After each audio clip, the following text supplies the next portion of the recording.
Hi hello किसान भाइयों, मैं हूं आपका मछली वाला भैया उनमें तहरी ऑफ फिशरीज ग्रेजुएट एंटरप्रेन्योर और आप देख रहे हैं ऑस्कर फिशरीज। किसान भाइयों, मछली पालन में दो कंपोनेंट है वो सबसे ज्यादा आपके मछली पालन में सफल होने के चांसेस को पुख्ता करती है। सबसे पहले आपके बच्चे की गुणवत्ता और दूसरा आपके फीडिंग मैनेजमेंट। तो किसान भाइयों, मछली पालन के फील्ड में और अगर आप अच्छा ग्रोथ वो भी कम समय में अपने बच्चे को तैयार करना चाहते हैं तो आपको स्टंटेड फिंगर रिंग बच्चे हैं वो तालाब में छोड़ने चाहिए। और आपके मन में एक सवाल जरूर आता होगा कि आखिर नॉर्मल बच्चा और स्टंटेड बच्चे में अंतर क्या होता है ना।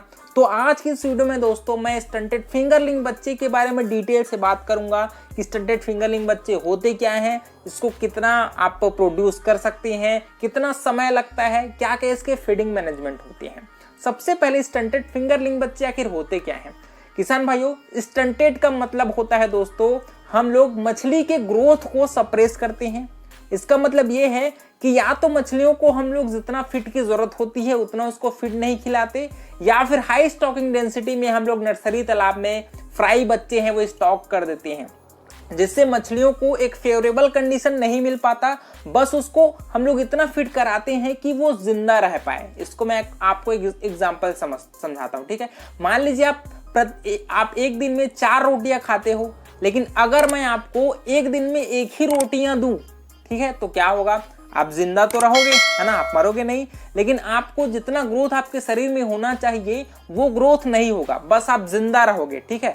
वैसे ही मछली पालन में भी दोस्तों हम लोग मछली की ग्रोथ को पहले साल में बहुत ही सप्रेस करके रखते हैं, ठीक है, बहुत ही कम फीडिंग कराते हैं। और मछली की खासियत है कि मछलियां खासकर आपकी कार्प मछलियां शुरू साल ग्रोथ नहीं करती, वो दूसरे साल जैसे ही होती हैं उनका ग्रोथ है वो बहुत ज्यादा फास्ट हो जाता है। इसी कॉन्सेप्ट को हम लोग स्टंटिंग में फॉलो करते हैं कि पहले साल मछली को सिर्फ और सिर्फ सर्वाइवल के लिए, जिंदा रहने के लिए हम लोग फीडिंग कराते हैं, और जैसे ही उसको हम लोग दूसरा साल में शिफ्ट करते हैं या फिर बड़े तालाब में शिफ्ट करते हैं, एक साल उसको पालन करने के बाद तो उस मछली का ग्रोथ है दोस्तों वो बहुत ज्यादा बढ़ जाती है। तो आपको स्टंटेज बच्चा तैयार करने के लिए एक नर्सरी तालाब की जरूरत पड़ेगी, जहां पर आप साल भर इसमें आप बच्चे छोड़ करके आप आसानी से उसको छोड़ दीजिएगा, वो अपने समय में तैयार हो जाएंगी, है ना। तो आपको ग्रोथ तालाब के साथ साथ अपना नर्सरी पॉन्ड रखना है। नर्सरी पॉन्ड के अलावा एक स्टंटेड पॉन्ड भी रखिए जहां पर साल भर आप उस तालाब में बच्चे हैं वो छोड़ पाए। आशा करता हूं कि आपको स्टंटेड का जो कॉन्सेप्ट है वो समझ में आया होगा।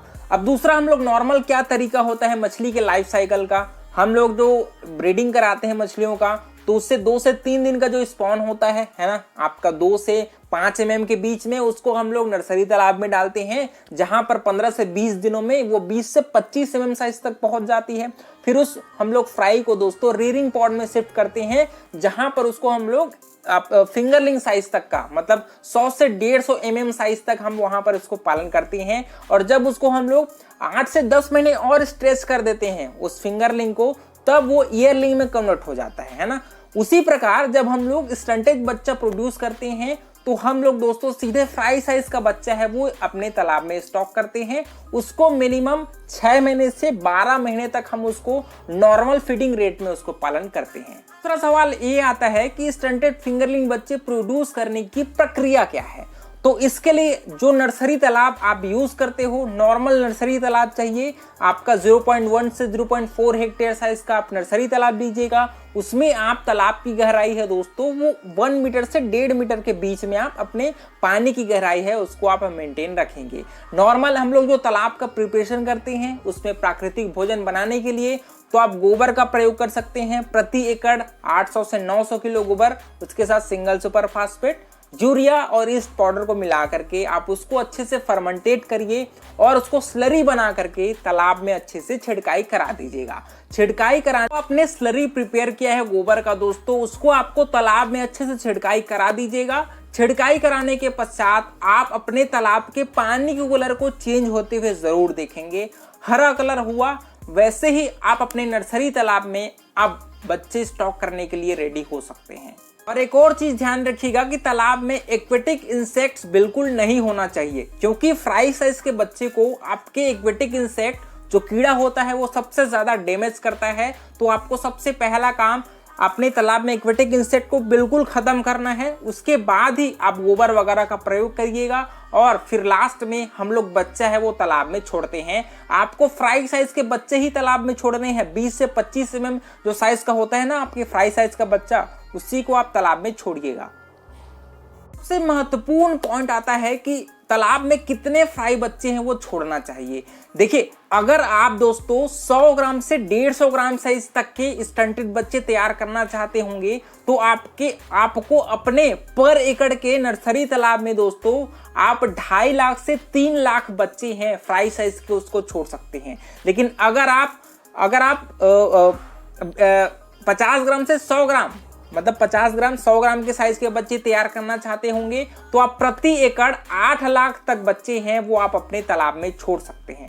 लेकिन यहाँ पर आपको एक चीज ध्यान रखना है कि आपको मछली के उसके फीडिंग मैनेजमेंट पर ध्यान देना है और साथ ही साथ वाटर पैरामीटर्स है वो अच्छे से प्लेजेंट होना चाहिए। क्योंकि अगर आप गर्मी के समय में पीक गर्मी में अगर बच्चे डालेंगे तो बच्चे मर सकते हैं। तो सुबह सुबह जब टेम्परेचर आपका प्लेजेंट रहेगा, नॉर्मल रहेगा, वहां पर आप अपने से कंडीशनिंग करके तालाब में बच्चे हैं वो छोड़िएगा। बात की यार अपने फ्राई बच्चों को स्टंटेड बनाने के लिए फीडिंग क्या कराना पड़ता है। नॉर्मल जो हम लोग अपने बच्चों को जो ग्रो तालाब में फीडिंग कराते हैं, आपकी सरसों खली, राइस ब्रैन, ठीक है, उसके अलावा आप जो बादाम की खली होती है उसका प्रयोग कर सकते हैं। प्रोटीन सोर्स के रूप में आप ग्राउंड नट ऑयल केक डालिए और आपके कार्बोहाइड्रेट सोर्स के रूप में आप राइस ब्रैन का प्रयोग करिए। दोनों को 1:1 में 50-50% मिला करके ही तालाब में अप्लाई करिएगा। ब्रॉडकास्टिंग कर सकते हैं, डफ बना के गोला बना करके तालाब में डाल सकते हैं, या फिर अगर आप चाहेंगे तो बेयर फीडिंग मत कराइएगा, आप ब्रॉडकास्टिंग की मदद से ही तालाब में फीडिंग कराइएगा। दूसरी बात, अगर आप कंपनी वाले फीड खिलाना चाहते हैं तो वो भी अच्छा रहेगा, बशर्ते आपको अपने प्रोटीन लेवल को आप 28% से ज्यादा मत रखिएगा। क्योंकि हम लोग मछली को स्टंटेड रूप में तैयार कर रहे हैं तो पहला साल जितने कम फीडिंग आप कराएंगे उतना ज्यादा बेहतरीन ग्रोथ है वो दूसरे साल में आपको दिखाई देगा। फीडिंग में आप उसके बॉडी वेट के हिसाब से 0.5 से सिर्फ और सिर्फ 1% तक ही फीडिंग कराइएगा। मैक्सिमम 1%, मिनिमम 0.5% पर बॉडी वेट के हिसाब से आपको फीडिंग कराना है। ज्यादा फीडिंग नहीं कराना है क्योंकि हम उस बच्चे को 8 से 12 महीने तक उसको पालन करेंगे, है ना। जितना लंबा आप खींच पाएंगे मछलियों को उतना ज्यादा दूसरे साल में वो ग्रोथ करेगी। तो आपको अपने मछली को 1 साल तक बच्चे के साइज में ही पालन करके रखना है उसको, है ना। उतना फीडिंग कराइए जितने में वो अच्छे से सरवाइव कर पाए। तो इस प्रकार से आप उसको 10 से 12 महीने तक जब आप उसको फिंगरलिंग साइज तक ले जाएंगे, 100 ग्राम से 150 ग्राम, और जब इस साइज में आपके बच्चे हैं वो तैयार हो जाएंगे दोस्तों, उसको जब आप ग्रो तालाब में, बड़े साइज के तालाब में जब आप छोड़िएगा तो आपका एमसी बच्चा है दोस्तों 6 से 8 महीने तक में ही वो किलो साइज से 1.5 किलो साइज तक पहुंच जाएगी, जो आपके नॉर्मल मछली के मुकाबले ज्यादा अच्छा तंदुरुस्त रहेंगे। उसका ग्रोथ परफॉर्मेंस बेहतर रहेगा, उसमें डिजीज लगने के चांसेस हैं वो उतने कम रहेंगे। तो ये बहुत फायदेमंद है और साथ ही साथ आपके बढ़वार के लिए भी बहुत पॉजिटिव है आपकी स्टंटेड बच्चे। इसके अलावा आप इसको सेल भी करेंगे तो आपकी अच्छी रिपोर्टेशन बनेगी, दूसरे आप जो प्रोड्यूसर होंगे उसके मुकाबले आपका बच्चा है वो ज्यादा ग्रोथ करेगा। इससे आपके मार्केट में आपकी अच्छा पहचान भी बनेगी।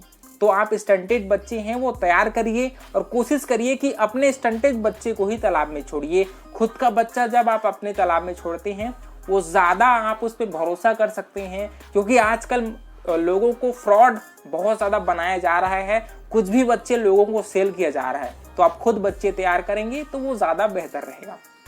तो किसान भाइयों, इस प्रकार से आप स्टंटेज बच्चे हैं वो आसानी से तैयार कर सकते हैं। इसके अलावा अगर आपके मन में कुछ सवाल होंगे उसके नीचे कमेंट करिए, हम उसको जवाब देने का जरूर आपको ट्राई करेंगे। तो किसान भाइयों, वीडियो पसंद होगा तो वीडियो को लाइक जरूर करिए। ऑस्कर फिशरीज पर नए हैं तो चैनल को सब्सक्राइब करना बिल्कुल मत भूलिएगा।